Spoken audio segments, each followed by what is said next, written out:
Hello student, A1 study गुरु में आपका स्वागत है। मैं इफ्तिखार सर। आज बताने वाले भारतीय वन क्लास 10 के एक्सरसाइज 1 का बी पार्ट 2 बताने वाले। पार्ट 1 बता चुके हैं और 1 का ए भी बता चुके हैं।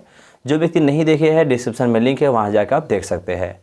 चलिए शुरू करते हैं। इसमें हम 4 तक बता चुके हैं, 5वां क्वेश्चन से बाकी है। 5वां क्वेश्चन बताने जा रहे हैं। 5वां क्वेश्चन जो लिखा हुआ है उसमें दिया हुआ है सवाल में 5 में 3 सवाल है। 5 का पहला सवाल ये कह रहा है कि 12,576 और 4052 यानी कि 4052, 12,576 और 4052 का मौसह ज्ञात करें। 4000 मौसह का अंक गणित के मूलभूत प्रमेय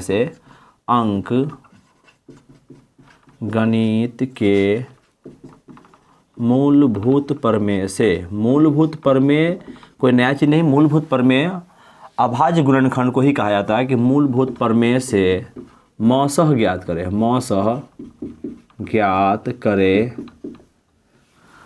पहले ज्ञात करना है, फिर मौसह की सहायता से फिर दोबारा कह रहा है कि फिर मौसह की सहायता से लौसह ज्ञात करे। यानी कह रहा है कि 12,576 और 4052 यानी 4052 का अंकगणित के मूलभूत प्रमेय से। अंकगणित के मूलभूत प्रमेय का मतलब यहाँ हो जाता है कि अभाज्य गुणनखंड विधि से। ठीक है, मौसह ज्ञात करना है, पर यानी मौसह हमें ज्ञात करना है, फिर मौसह की सहायता से, वहाँ से लौसह नहीं ज्ञात करना। मौसह ज्ञात हो जाएगा तो मौसह की फार्मूला होता है, उसकी सहायता से लौसह ज्ञात करना है। कैसे ज्ञात करेंगे, चलिए शुरू करते हैं। यहाँ पे क्या करेंगे, हल लिखेंगे। दो संख्या है, एक है 12,576 है और एक है 4052 दिया हुआ है। दोनों संख्या का अभाज्य गुणनखंड तोड़ेंगे। अभाज्य गुणनखंड तोड़ने गए तो 12,576 को बगल में रफ करेंगे, लिखेंगे 12,576।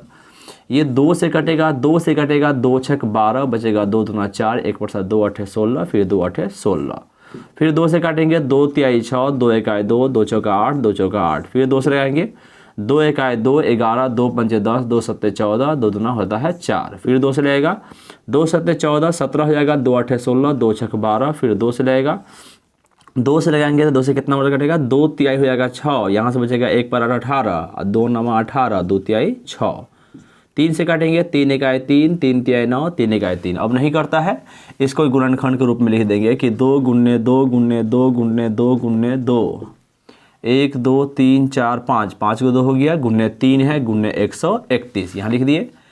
दूसरा संख्या है मेरा 4052 है, इसका गुणनखंड तोड़ेंगे, यहाँ लिख देंगे बगल में 4052। गुणनखंड तोड़ने जाएंगे तो 2 से रहेगा 2 से 20, 2 दूना 4, 2 छक 12 यानी 2026 हो गया, फिर 2 से रहेंगे तो हो जाएगा 213। अब नहीं लगता आगे, रहने देंगे, यहाँ पर लिख देंगे 2 × 2 × 213 हो जाएगा। यहाँ तक तोड़ दिए। अब तोड़ने के बाद मौसह निकालेंगे, तो मौसह निकालने के लिए क्या करते हैं कि मौसह के लिए वैसी संख्या जो दोनों में कॉमन हो, तो ये 2 क्या है, दोनों में कॉमन है, ये 2 भी क्या है, दोनों में कॉमन है। जब दोनों में कॉमन होता है तो क्या होता है कि जो कॉमन संख्या होता है उसमें से एगो लेते हैं, तो कॉमन दोनों 2 में से एगो 2 ले लिए, फिर कॉमन दोनों 2 में से एगो 2, कितना हो, 2 दूना हो जाएगा 4, यानी मौसह मेरा कितना निकल गया, 4 निकल गया। अब मौसह की सहायता से क्या करना है, लौसह ज्ञात करना है। तब मौसह की सहायता से निकालेंगे, तो लौसह जब भी निकालते हैं मौसह की सहायता से, तो उसके लिए क्या करते हैं कि लौसह बराबर एक फार्मूला होता है, पहली संख्या गुणे दूसरी संख्या, पहली संख्या गुणे दूसरी संख्या, अब बट्टा।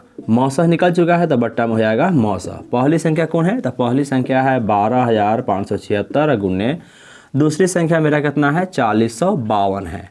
बट्टा किए, यहाँ मौसह का मान 4 निकला है, 4 यहाँ रख दिए, 4 से कटेगा, 4 × 1 4 0, 4 × 1 4 बचेगा 12, 4 × 3 12, यानी कि 12,576 गुणे कर दिए 213। गुना करने पर जो मान होता है वो लगभग मान आता है इसमें 1273 94 88 आता है। गुना कर लीजिएगा इसको, कि यानी कि इसका जो मान आएगा ना गुना करने पर इतना ही 94 88 आता है, जो क्या है इसका फाइनल आंसर है। यानी गुना करने पर इसका फाइनली मान आता है 1273 94 88, जो क्या है इसका लौसह हो जाएगा। क्लियर है। चलिए अब आते हैं अगले सवाल की ओर। 5 के दूसरा सवाल में आते हैं। 5 का पहला हो गया, 5 में 3 सवाल है, जिसका पहला ये क्लियर हो गया।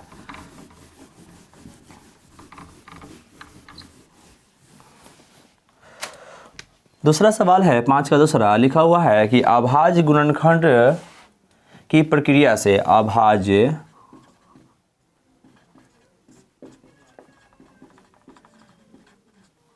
खंड की प्रक्रिया से,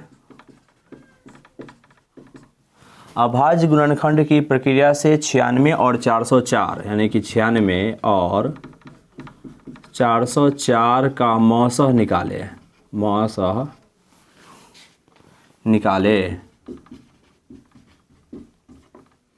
अब मौसह निकल जाएगा तो फिर कह रहा है इनका लौसह निकाले, फिर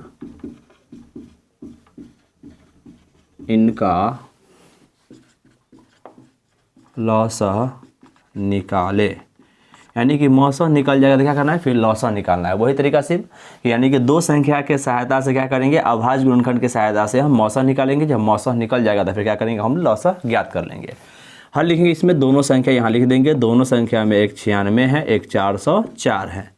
96 का अभाज्य गुणनखंड तोड़ने गया है तो यहाँ बगल में रफ करेंगे। 96 का अभाज्य गुणनखंड में क्या होता है, 2 से कटेगा 48 मरतबा, 2 से काटेगा तो आएगा 24 मरतबा, 2 से कटेगा ये 12 मरतबा, 2 से कटेगा 6 मरतबा, 2 से कटा 3 मरतबा, यानी कि आ गया 2 गुने 2 गुने 2 गुने 2 गुने 2 गुने 3 आ गया।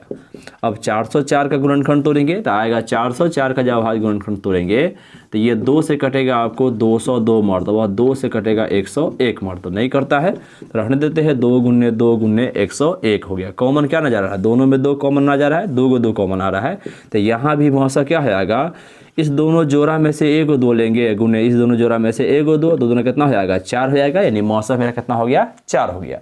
मौसा जब 4 हो चुका है तो क्या करेंगे, लौसा निकालेंगे। लौसा का तरीका वही जिस तरीका से बनाया है 1 नंबर सवाल। लौसा बराबर क्या हो जाएगा, पहली संख्या गुने हो जाएगा दूसरी संख्या, पहली संख्या गुने दूसरी संख्या। लौसा निकालना है तो बट्टा में हो जाएगा मौसा हो जाएगा। पहली संख्या मेरा कितना है, 96 है तो पहली संख्या लिख देंगे 96 गुने दूसरी संख्या कितना है, 404 है, यहाँ लिख दें 404। अब बट्टा मौसा कितना निकला है, 4, 4 से कटेगा लगभग 101 मरतबा, यानी कि लिख देंगे 96 गुने 101। 96 गुने 101 करते हैं, सॉरी 1 लिखा गया, 101 हो जाएगा। 96 गुने 100, 96 इकाई 96 का 6, 9, 96 0 0, 9 के 9, 96 इकाई हो जाएगा 96, यानी 9696 जो क्या हुआ इसका फाइनल आंसर हो गया। क्या किए, दोनों का अभाज्य गुणनखंड के सहायता से मौसा निकाल दिए। जब मौसा निकल गया तो लौसा का फॉर्मूला पहली संख्या गुने दूसरी संख्या बराबर मौसा, अब मान रख के निकाल दिए, जो मेरा क्या हुआ, लौसा निकल गया। क्लियर हो गया। चलिए अब अगला सवाल की ओर आते हैं, जो कि 5 का तीसरा सवाल है। 5 में पूरे 3 सवाल है, 2 सवाल हो चुका है, तीसरा सवाल को देखते हैं। तीसरा सवाल लिखा हुआ है कि यदि लौसह, तीसरा है 5 का तीसरा, यदि लौसह दिया हुआ है 306,657 बराबर 22,338, यानी कि लौसह जो है 306 और 657 का दिया है 22,338 हो तो मौसह 306,657 बराबर क्या होगा, यानी निकाले। यानी कि कह रहा है कि यदि दिया हुआ कंडीशन दिया है कि 306 और 657 का जो लौसा है वो कितना है, 22,338 है। हमें 2 संख्या है, ये दोनों संख्या का लौसा दे दिया है और यही दोनों संख्या का मौसा ज्ञात करना है। कैसे ज्ञात करेंगे, एक फार्मूला का उपयोग करके ज्ञात करेंगे, जिसमें पहले हल लिखेंगे। 2 संख्या दिया है, एक पहली संख्या एक दूसरी संख्या हो जाएगा, तो यहाँ लिख देंगे हम पहली संख्या बराबर हो जाएगा 306 और दूसरी संख्या बराबर हो जाएगा 657 हो जाएगा। 2 संख्या लिख दिए। अब हमें दिया है लौसह, तो यहाँ लिख देंगे कि लौसह बराबर हमें दिया हुआ पहले से, वो क्या दिया हुआ है, 22,338 हमें दिया हुआ है। मौसा निकालने गए, मौसा का फॉर्मूला क्या हो जाएगा, फॉर्मूला का सहायता वही निकालेंगे जैसे पहली संख्या गुने दूसरी संख्या, तो लिख देंगे पहली संख्या गुने हो जाएगा दूसरी संख्या, तो पहली संख्या गुने दूसरी संख्या बट्टा क्या हो जाएगा, मौसा निकालना है तो बट्टा में क्या हो जाएगा, लौसा हो जाएगा, तो यहाँ हो जाएगा बट्टा लौसा। पहली संख्या कितना है, तो पहली संख्या मेरा 306 दिया है, दूसरी संख्या कितना दिया है 657 और बट्टा लौसा का मान है 22,338। अब काटने जाएंगे, 3 से कटेगा ये 3 दूना 6 हो जाएगा, बचेगा यहाँ 5, 3 एक आए 3, 2 27, 3 9 27 हो जाएगा लगभग। 3 से फिर कटेगा, 3 से कितना, 3 सत्ते हो जाएगा आपको 21, 1 पर 13, 3 चौका 12, 1 पर 13, 3 चौका 12, 18, 3 छक्का 18, फिर 3 से कटेगा, 3 सत्ते 21, 3 तिहाई 9 होता है, 3 से काटते हैं तो 3 दूना 6 होता है, यहाँ पे बचता है 14, 3 चौका 12 होता है, 2 पर 24, 3 8 24, 3 दूना 6। 73 से काटने गया है तो 73 तिहाई हो जाता है लगभग 219, क्योंकि 73 7 3 21 यानी 210 के बराबर 248 है, तो हो जाएगा लगभग ये हो जाता है 219। 248 में से 219 जो बचता है तो लगभग बचता है कितना, 1 18 28 1 29, 29 पर 2 रहेगा तो 292 हो जाएगा, जबकि 73 चौका 292 होता है, 34 मरतबा कटा।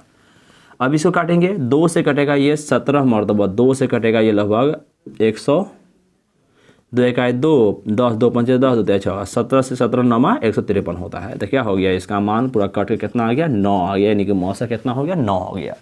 काटने का तरीका कोई भी तरीका अपना सकते हैं, जिस तरीका से काटने आता सुविधा है उस तरीका से काट लीजिए और उसका मान फाइनली कितना आ जाएगा, 9 आ जाएगा। अतः इसका मौसा कितना हो गया, 9 हो गया, जो फाइनल आंसर है। क्लियर है।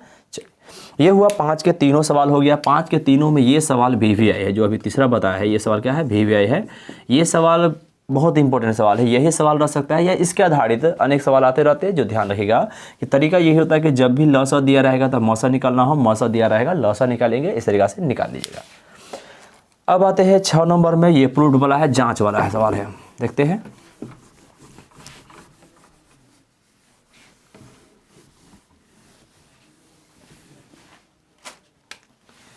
छठा नंबर सवाल का पहला सवाल लिखा हुआ है कि जांचें कि क्या किसी प्राकृतिक संख्या n के लिए,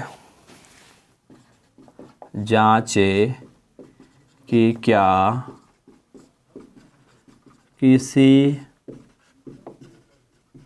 प्राकृत संख्या n के लिए 4 के पावर n के अंत में 0 होगा।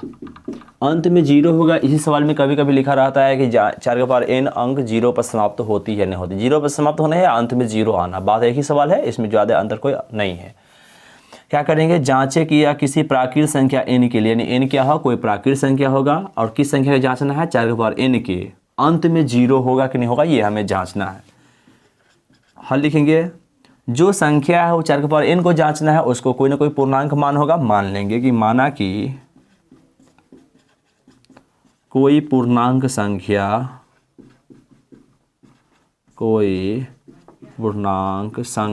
बराबर a है। पूर्णांक संख्या a है, इसका मतलब a बराबर हो जाएगा 4 के पावर n, यानी कि 4 के पावर n जो प्रूव करना है ना, उसी को a मान लिए है।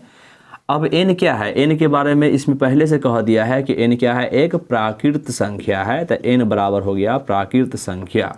अब प्राकृत संख्या कौन होता है, 1 2 3 4 डॉट बहुत सारे होते हैं, यानी n का मान जो होगा प्राकृत संख्या होगा। प्राकृत संख्या का मतलब 1 2 3 4 5 6 बहुत सारे आ सकते हैं, इन्फिनिटी जाएंगे, जिसमें से कुछ मान रख के हम चेक करते हैं। तो n बराबर 1 2 3 4 है, पहले 1 रहेंगे। n बराबर 1 हो तो या रखने पर भी लिख सकते हैं, ठीक है ना। a बराबर, देखिए यही ना मान रखना है, a बराबर 4 के पावर n है, मतलब 4 के पावर n का मान अगर 1 लिए है तो n के जगह क्या रहे, 1 रहेंगे। अब पावर में n है तो पावर में क्या चलेगा, 1 चलेगा। 4 के पावर 1 का मतलब क्या, 4 हो, 1 4 हुआ, यहाँ 1 4 लिख देंगे और 4 का गुणनखंड क्या हो जाएगा, 2 गुने 2 हो जाएगा, लिख दिए। n बराबर 2 हो तो, यानी कि n का मान अगर 2 हो तो a बराबर 4 के पावर n, 4 के पावर n होगा तो 4 के पावर 2 हो जाएगा, नहीं 4 2 होगा, 4 गुने 4, पहला 4 का गुणनखंड हो जाएगा 2 गुने 2, आज दूसरा 4 का गुणनखंड हो जाएगा 2 गुने 2। क्या दिख रहा है कि यहाँ भी गुणनखंड किया 2 गुने 2 आया, 2 रखने पर भी गुणनखंड सिर्फ 2 ही आ रहा है। एक और मान रखते हैं, n बराबर 3 हो तो, यानी 3 रखने पर या 3 हो तो a बराबर 4 के पावर n है, 4 के पावर 3 हो जाएगा, 3 बार लिखेंगे, 4 गुने 4 गुने 4, सब गुणनखंड तोड़ेंगे। इस 4 का गुणनखंड हो जाएगा 2 गुने 2, दूसरा 4 का गुणनखंड भी हो जाएगा 2 गुने 2, तीसरा 4 का भी गुणनखंड हो जाएगा 2 गुने 2। इस प्रकार से यानी कि हम कितना भी n का मान रखेंगे तो क्या होगा, हमेशा गुणनखंड में सिर्फ 2 ही मौजूद है।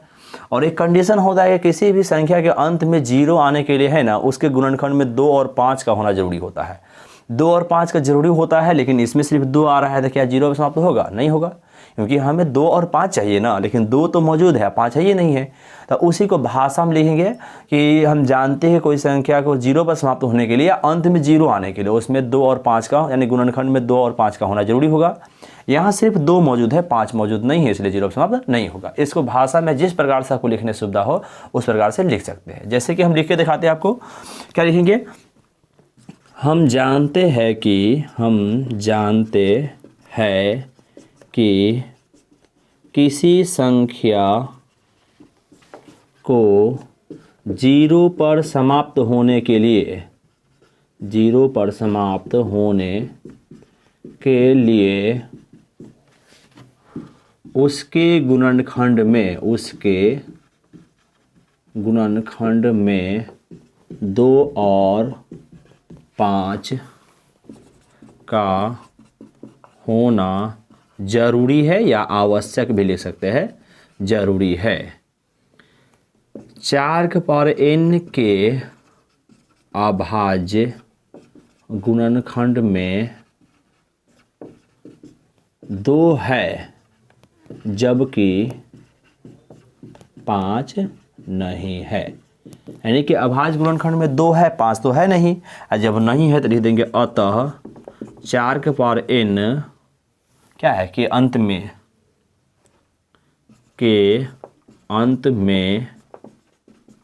0 नहीं होगा। यानी 4 के पावर अंत में क्या हुआ? 0 नहीं होगा। क्या हुआ? ये मेरा फाइनल आंसर हो गया। क्लियर है? यानी कि यहाँ हमें क्या कर रहा है कि हम जानते हैं कि किसी संख्या को 0 पर समाप्त होने के लिए उसके अभाज्य गुणनखंड में 2 और 5 का होना जरूरी होता है, यानी 2 और 5 दोनों चाहिए। लेकिन यहाँ क्या देखें, 4 बार n के अभाज्य गुणनखंड में, यहाँ n का मतलब है यहाँ जो भी मान रखे अभाज्य गुणनखंड में 2 तो है, जबकि 5 नहीं है। अब 5 नहीं है तो मतलब 0 पर समाप्त नहीं होगा, तो अतः 4 बार n के अंत में 0 नहीं होगा, या इसी को लिख देंगे 4 बार n अंक 0 पर समाप्त नहीं होगा। हो जाएगा।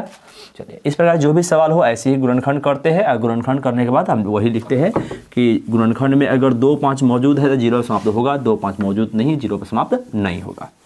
चलिए अगले सवाल की ओर आते हैं। अगला सवाल भी है 6 के दूसरा सवाल इसी प्रकार के है, लेकिन थोड़ा सा उसमें अंतर है।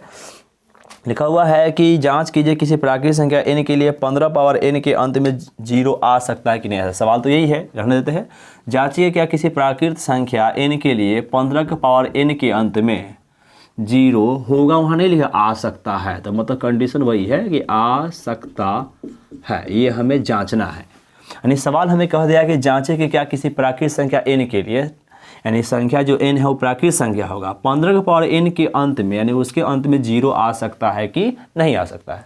सवाल दोनों बनाने का तरीका सेम है। जैसे देखिए कैसे बनाते हैं। हल लिखेंगे, यहाँ पे क्या लिखेंगे? माना कि कोई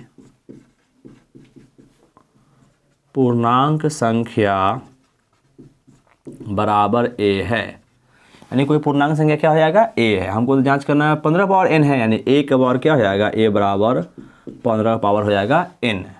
a बराबर 15 पावर n आ चुका है, इसका मतलब यहाँ सवाल ने पहले कह दिया कि n एक प्राकृत संख्या है, तो n बराबर हो जाएगा प्राकृत संख्या। आप प्राकृत संख्या कौन हो सकता है? 1 2 3 4 5 डॉट डॉट बहुत सारे हो सकते हैं। जरूरी नहीं कि 5 तक लेंगे, ज़्यादा भी ले सकते हैं, कम भी ले सकते हैं, लेकिन 2 3 मान रखने के लिए कुछ मान रख देते हैं, डॉट डॉट लगा देंगे जो प्राकृत संख्या हो सकते हैं। अब n का मान मेरा बहुत सारा है तो कुछ मान रखेंगे फिर उसी प्रकार। n बराबर 1 हो तो n बराबर 1 होगा तो a बराबर क्या हो जाएगा? 15 पावर n, यानी 15 पावर हो जाएगा 1। पावर 1 का मतलब क्या होगा? 15, 1 ही 15 ना होगा। पावर 2 रहता 2 15, यहाँ 1 है तो 1 हो जाएगा। 15 का गुणनखंड तोड़ेंगे, क्या हो जाएगा? 3 गुने 5 हो जाएगा। यहाँ गुणनखंड में 3 और 5 आया। n बराबर 2 हो तो अगर n बराबर 2 रखेंगे तो क्या हो जाएगा? a बराबर 15 पावर n, यानी 15 का पावर हो जाएगा 2, यानी 15 गुने 15 कर देंगे। पहला 15 गुणनखंड तोड़ेंगे तो 3 गुने 5 आएगा, दूसरा गुणनखंड हो जाएगा 3 गुने 5 हो जाएगा। फिर n बराबर 3 हो तो, यानी बारी बारी से मान रखते हैं, 3 हो तो a बराबर है 15 पावर n, यानी 15 पावर हो जाएगा 3। 15 का पावर 3 का मतलब 15 3 को हो जाएगा, 15 गुने हो जाएगा 15 और गुने हो जाएगा 15 बराबर। पहला 15 क्या हो जाएगा? 3 गुने 5, और दूसरा 15 का भी हो जाएगा 3 गुने 5, और तीसरा का भी हो जाएगा 3 गुने 5।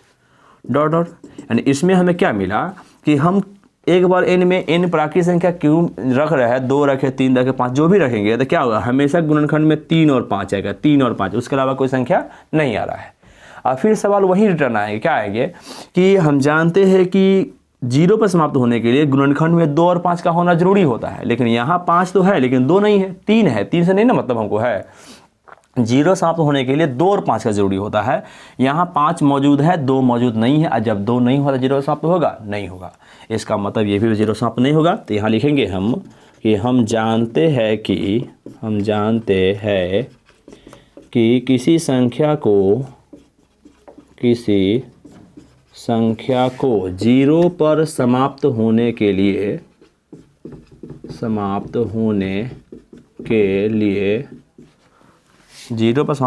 लिए उसके गुणनखंड में 2 और 5 का होना जरूरी या आवश्यक है। 15 पर n के अभाज्य गुणनखंड में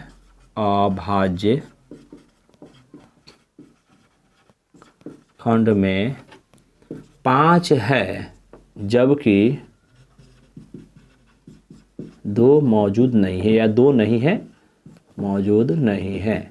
और जब 2 मौजूद नहीं है तो क्या ये 0 समाप्त होगा, नहीं होगा। लिख देंगे अतः 15 पावर n, वही भाषा लिख देंगे, अंत में 0 आ सकता है तो यहाँ कर देंगे नहीं, 15 पावर n के अंत में 0 नहीं आ सकता है।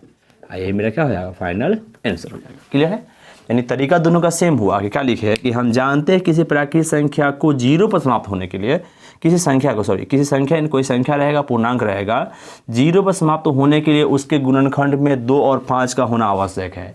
लेकिन 15 पर n के अभाज्य गुणनखंड में 5 तो है लेकिन 2 नहीं है। जब 2 नहीं है इसका 0 समाप्त होगा, नहीं होगा। तो लिख दिया अतः 15 पर n के अंत में 0 नहीं आ सकता है। ये हो गया इसका फाइनल आंसर। क्लियर है, समझ में आ गया है तो लाइक कर दीजिए, जो व्यक्ति नए हैं सब्सक्राइब कर दीजिए। इसके पिछले वीडियो जो व्यक्ति नहीं देख पाया है उसका लिंक डिस्क्रिप्शन में है, वहां जाके आप देख सकते हैं। आगे का वीडियो जैसे ही बनेगा डिस्क्रिप्शन में लिंक डाल देंगे, वहां जाके देख सकते हैं, या प्लेलिस्ट बना हुआ है, प्लेलिस्ट में जाके आप चैप्टर बाय चैप्टर देख सकते हैं। BTC का सवाल भी हम प्लेलिस्ट में डाले हुए, वहां जाके आप देख सकते हैं। चलिए जब तक के लिए बाय।